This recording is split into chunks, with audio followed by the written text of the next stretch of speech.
কয়েক ডজন দেশের ওপর ট্রাম্পের শুল্ক ঝড়, বাংলাদেশের রপ্তানি পণ্যের ৩৭%। শুল্ক চাপে চীন, ভারত, ভিয়েতনামের পণ্য।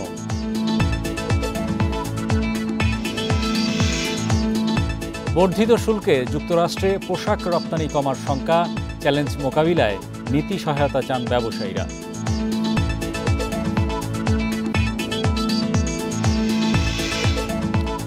ঋণের ২ কিস্তি ছাড়ের আগে সংস্কার পর্যালোচনায় আসছে আইএমএফ প্রতিনিধিরা। দেশের স্বার্থ রক্ষায় জোর অর্থনীতিবিদদের। বান্ডেল থাকলে প্রতি সেনমানিতে টাকা বাঁচবে। বিকাশ সেনমানি বান্ডেল কিনে জিতুন প্রতি লেনদেনে। আমন্ত্রণ অর্থনীতি সারাদিনে, আপনাদের সাথে আছি আমি হরি সাহা। শুনছিলেন শিরোনাম, এবার জানাবো বিস্তারিত। বিমস্টেক সম্মেলনে যোগ দিতে থাইল্যান্ডের ব্যাংককে পৌঁছেছেন প্রধান উপদেষ্টা প্রফেসর মোহাম্মদ ইউনূস। তাকে বহনকারী বিমানের একটি ফ্লাইট স্থানীয় সময় বেলা ১২টায় ব্যাংককে অবতরণ করে। সুবর্ণভূমি আন্তর্জাতিক বিমানবন্দরে প্রধান উপদেষ্টাকে অভ্যর্থনা জানান থাইল্যান্ডের মন্ত্রী জিরাপরন সিন্দোপরি। এর আগে সকাল ৯টার দিকে শাহজালাল বিমানবন্দর থেকে থাইল্যান্ডের পথে যাত্রা করেন প্রধান উপদেষ্টা। প্রেস উইং জানিয়েছে, বিমস্টেক সদস্য রাষ্ট্রগুলোর নেতাদের সঙ্গে দ্বিপাক্ষিক বৈঠক করবেন প্রধান উপদেষ্টা। এছাড়া সম্মেলনের সময় দুটি সমঝোতা স্মারক সই অনুষ্ঠানে উপস্থিত থাকবেন তিনি। ৪ এপ্রিল প্রধান উপদেষ্টা অধ্যাপক ইউনূস আনুষ্ঠানিকভাবে বিমস্টেকের চেয়ারম্যান হিসেবে দায়িত্ব গ্রহণ করবেন।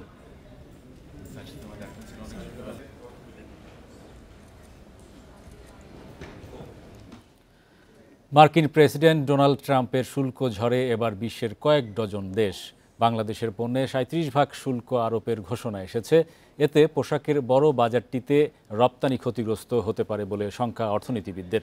ব্যবসায়ীরা বলছেন, প্রতিযোগী দেশগুলোর ওপরও শুল্ক চাপ বেড়েছে, যা কিছুটা স্বস্তিকর।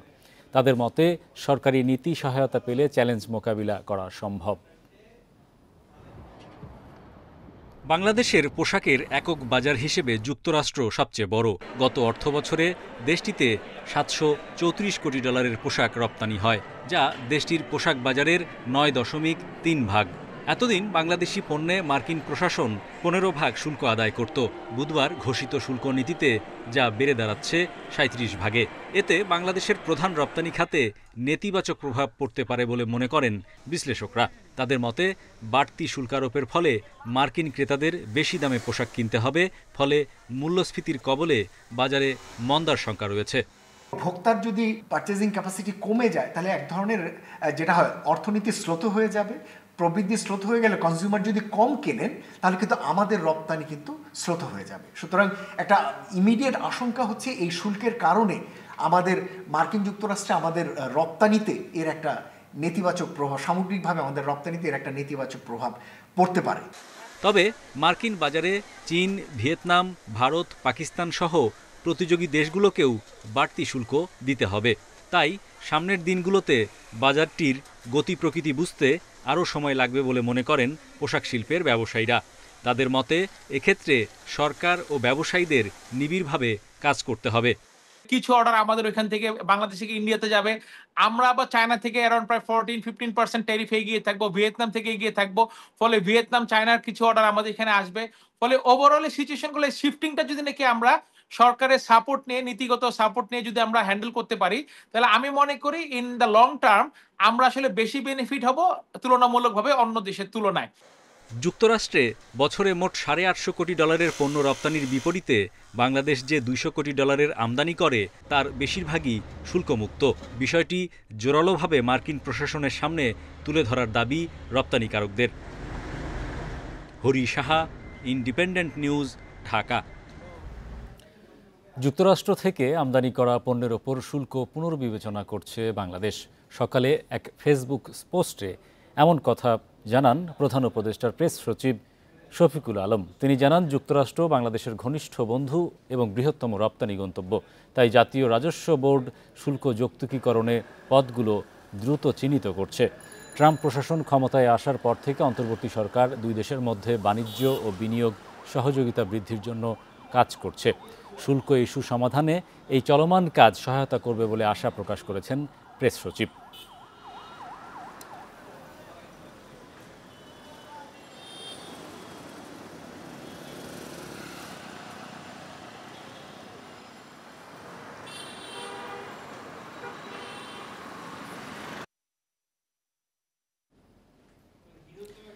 বাংলাদেশের রপ্তানি পণ্যে ৩৭% শুল্ক আরোপ করেছে ট্রাম্প প্রশাসন। এর নেতিবাচক প্রভাব কি পড়তে পারে সেই বিষয়ে আলোচনা করতে আমাদের সঙ্গে যুক্ত হয়েছেন বাংলাদেশ গার্মেন্টস বাইং হাউস অ্যাসোসিয়েশনের সহসভাপতি এম সাইফুর রহমান ফরহাদ। জনাব ফরহাদ, আপনাকে স্বাগত জানাচ্ছি।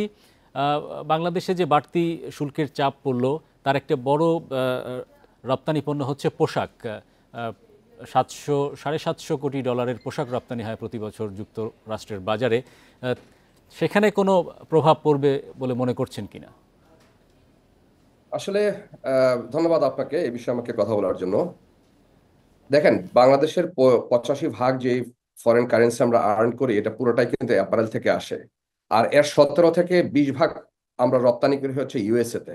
এটা আমাদের একটা বিগ মার্কেট। আপনি যদি লাস্ট স্ট্যাটিস্টিক্সটাও যদি আপনি দেখেন, আপনি দেখবেন যে প্রায় আমরা 23-24 জুন জুলাইতে যেটা এক্সপোর্ট করেছি, টোটাল রপ্তানির 24,219 বিলিয়নের মধ্যে 4,354 আমার ইউএসএ তে গেছে। আবার যদি 24-25 জুলাই থেকে ফেব্রুয়ারিতে বলি, 26,700-এর মধ্যে আমি 5,067 মিলিয়ন ডলারে আমি ইউএসএ তে রপ্তানি করেছি, যা 19%। তো এত বড় বিগ মার্কেট আপনি আসলে ওভারনাইট তৈরি করতে পারবেন না। আপনি যদি এই মার্কেটে আপনাকে থাকতেই হবে। আমরা যেই গত 30 বছরের ইন্ডাস্ট্রি আমরা যে শেপ নিয়ে এসেছি, বড় বড় ইন্ডাস্ট্রিগুলি, এখানে যদি টিকিয়ে রাখতে হয় আমাকে অবশ্যই এই বিজনেসটাকে টিকে কাজ করতে হবে। কারণ ইউএসএ এই ডিউটি স্ট্রাকচারগুলি কিন্তু দেখেন, আমরা এখন একটা পরিবর্তিত পরিস্থিতির মধ্যে কাজ করছি। একটা দেশের অর্থনীতি এবং রাজনীতি অনেক কিছুই একই সাথে কাজ করে।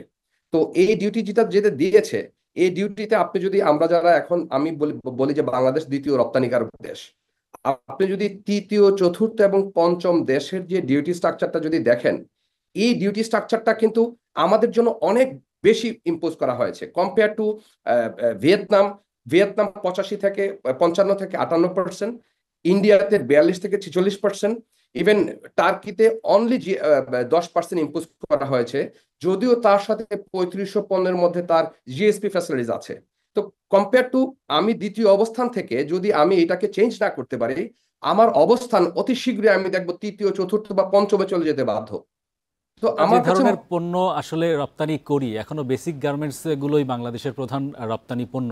তো সেই জায়গায় রাতারাতি বা অল্প সময়ের মধ্যে প্রতিযোগী দেশগুলো বাজার দখল করার সক্ষমতা কি আছে? না, এখানে তো সক্ষমতা তো অবশ্যই আছে, কারণ এটা ডিউটি স্ট্রাকচার।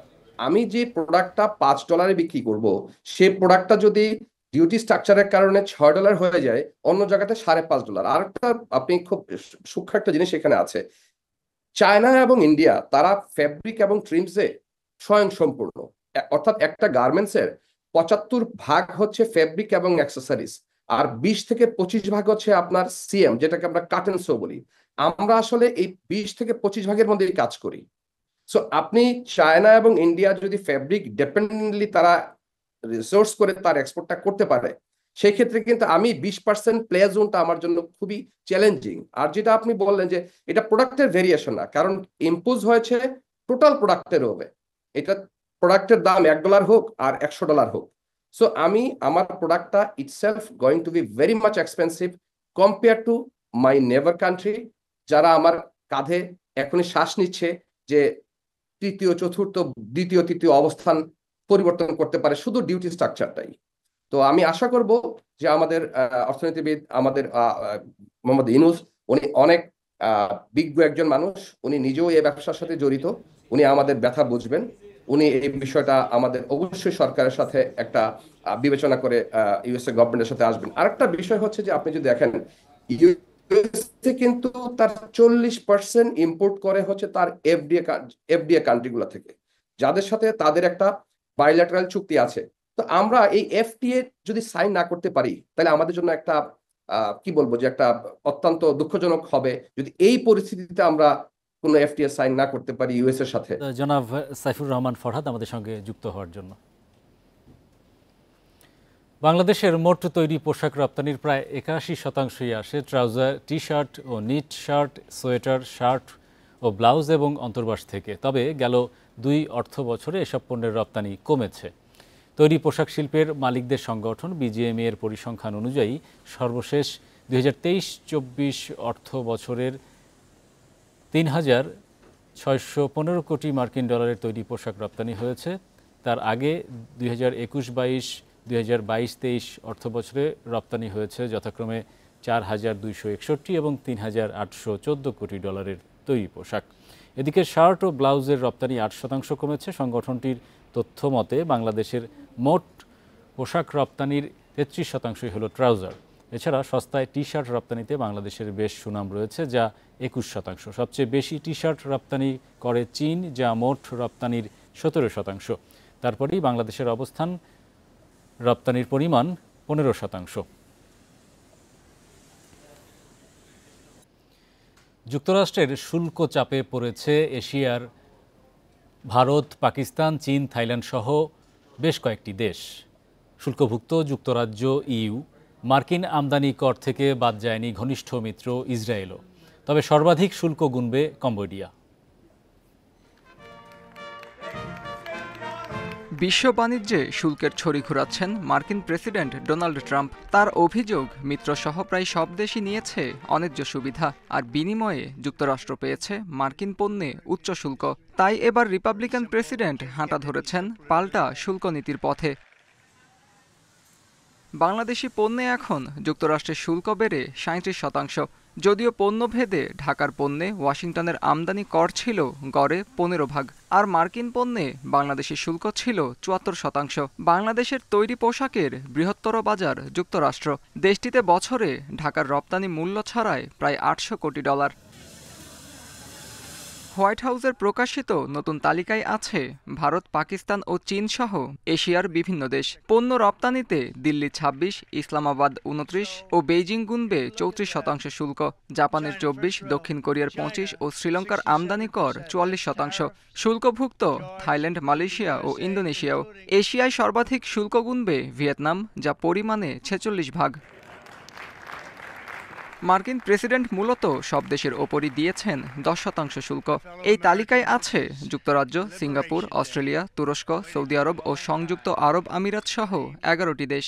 আর তা কার্যকর হচ্ছে 5 এপ্রিল থেকে। সবচেয়ে বেশি শুল্ক গুনবে কম্বোডিয়া 49%। আমদানি কর থেকে ছাড় পায়নি মিত্রদেশগুলো। গাজায় গণহত্যা চালানো ইসরায়েলের পণ্যে 17% শুল্ক আরোপ করেছেন মার্কিন প্রেসিডেন্ট। ইইউর ক্ষেত্রে এই পরিমাণ বেড়ে দাঁড়াবে 20%, আর তাইওয়ানকে গুনতে হবে 32 ভাগ। তবে নতুন শুল্ক তালিকায় ছিল না কানাডা, মেক্সিকোর নাম। এছাড়া বিদেশে তৈরি সকল গাড়ির যন্ত্রাংশে থাকছে 25% শুল্ক। আগেই ঘোষণা দেয়া লিবারেশন ডে ট্যারিফের অংশ হিসেবে পাল্টা শুল্ক আরোপ করেন ডোনাল্ড ট্রাম্প। যথাক্রমে কার্যকর হতে যাচ্ছে 3 ও 9 এপ্রিল মধ্যরাত থেকে। আত্মজুর রহমান, ইন্ডিপেন্ডেন্ট নিউজ। এই ছিল আজকের অর্থনীতি সারাদিনে। ইন্ডিপেন্ডেন্ট টেলিভিশনের সব খবর জানতে চোখ রাখুন ফেসবুক, ইউটিউব এবং এক্সে। আমন্ত্রণ আমাদের পরের আয়োজনে।